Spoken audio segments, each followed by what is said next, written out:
Tingin lang muna kami. Ito yan, oh, Ito, berries. pili din daw ito. Makain din daw yan. Di ba sa Berries. ganyan?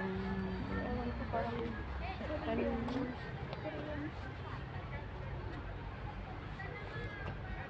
Money tree.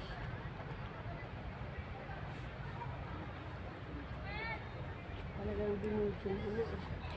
Medyo lang, gagandang mga ano, oh. Mga tanim. Cute naman nito, oh. Pag marami pala nito, cute. Parang tiger siya. Air purifier pa. Ay, ganon. Ang sabi. Maganda pang indoor.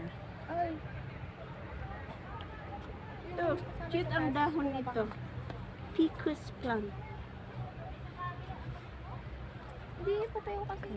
Yan. Ayan, ang mga succulent. Okay. Anthurium sa loob. Anti-mosquito nga pala yan. Money maker jade. Gina mo yung lemon, oh. Ang kalit-lit, may bunga. Lemon. Ito yung ano, local produce na lemon.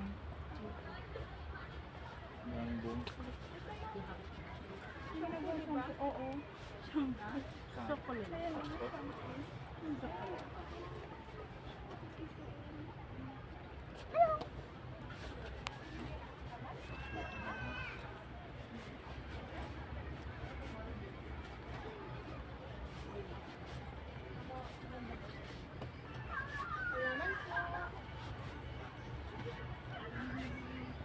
Ito mga mint.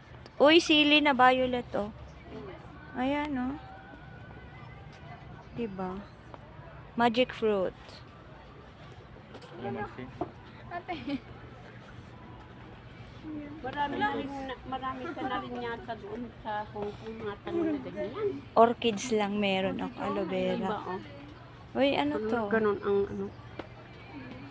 Matigas ba? Kakaiba. Matigas nga. Hindi ko lang nakita yan. Ayun o. Nakakain ba yun? Berries na yun? Saan?